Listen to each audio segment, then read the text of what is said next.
Two right, two down, because it's a dull day. I'm still in setup phase, fellas. So still waiting on fly traps at the shops. I've had a bit of bird strike today. I found out what's wrong with that one. It's too acid. It's a sort of yellowy green, so that's 3 to 4 basically, whereas the other ones aren't.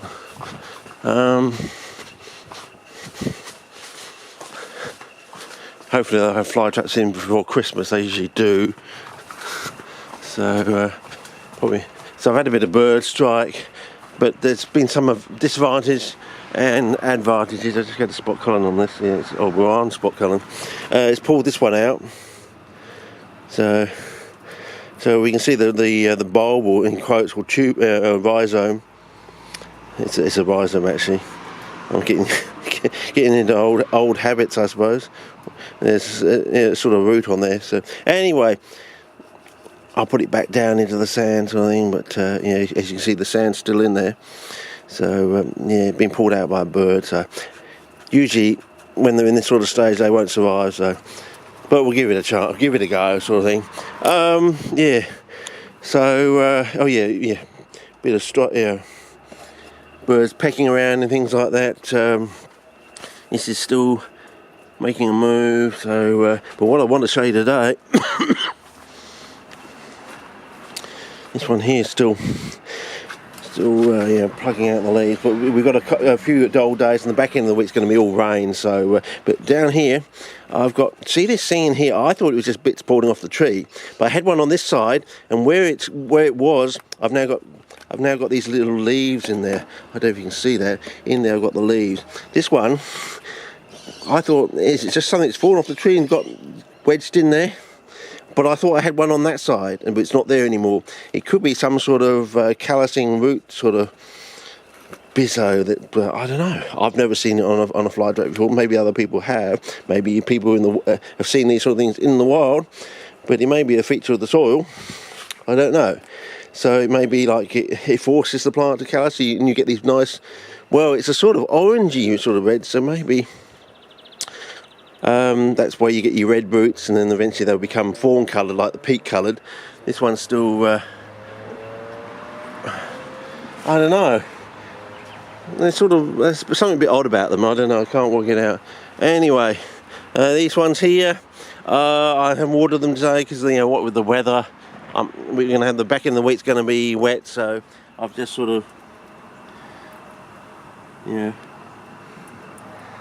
Still, the peat is slightly better than the coir by eye. Over 40 years worth of experience, I would say, just slightly better at the moment. This one here is still going to, I don't know. I'm thinking of combining this one with that one eventually, and seeing how that goes, sort of thing. So this one, well, first of all, here's the bigger version of that one over there, still putting out this nice leaf here. So whether we're going to get some more of this sort of orangey red sort of callousing or something on the side, where maybe new roots come down and you get new leaves, I don't know. But this one here, which is quite nice, getting this sort of very bright sort of orangey red sort of trap sort of thing. I reckon that's definitely going to confluent, become completely green, whereas that one over there, no greening. So there are differences between nitrogen sources sort of things. So I reckon this is going to totally green probably by Christmas. I would think another 2 weeks or so, because what are we today? We're the 4th or 5th today, I can't remember now. Anyway, this one is sort of confluing in patches, but not. I don't think it's going to take a long time to do the whole thing right across the top.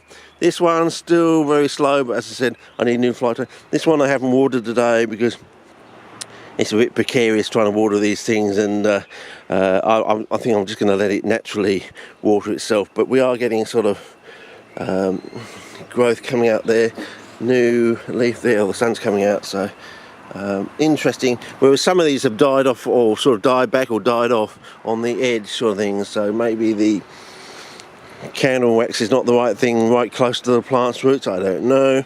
Well, I suppose we'll find out in the future.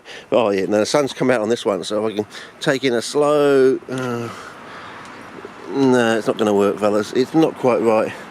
unless I turn the pot, I suppose. I could turn the pot. There we go. Can we do it there? No, the camera's going to cause a shadow. No, unfortunately, can't do it. Anyway, it's just a quick update for today. Not much else really to that's not quite right, is it? It's about there, isn't it?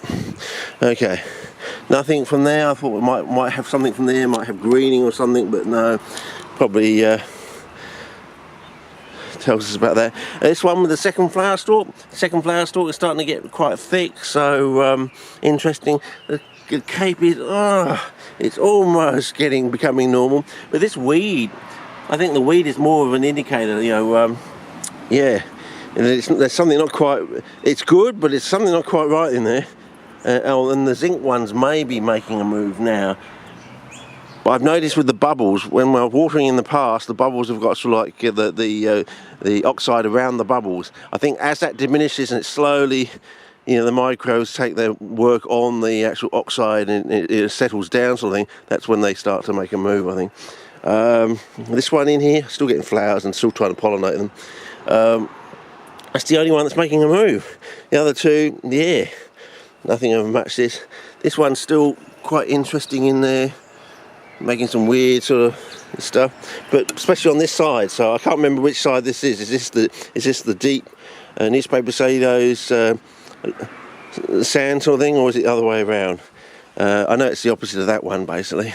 And this one, yeah, we've had the sand go through from its brown to its Albion stage. Now it's going back to a sort of grey brown or something, with a bit of greening in here, and there's some movement now on some of these fly traps. So are starting to make a move, but I'm getting almost, oh yes, the sagey green, that's the other thing.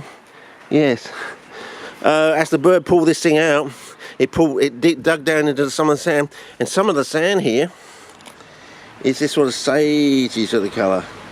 Very interesting. I don't know if you can see that, but it's a definite sagey colour. So the sagey colour is actually deeper down. So it'll be interesting to keep that in mind, in the back of our minds. But so far there's not much else to report, except that this one is too acid.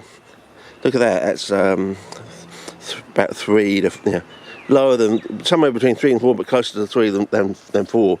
So yeah, all this ideas about having acid soils, I'm in two minds about that now, fellas. I think it's all it's something else there. It's not true. I don't think these wild soils really, I mean, they are acid if you measure them, but I think there's something in the background behind that. It's not strictly true that they are actually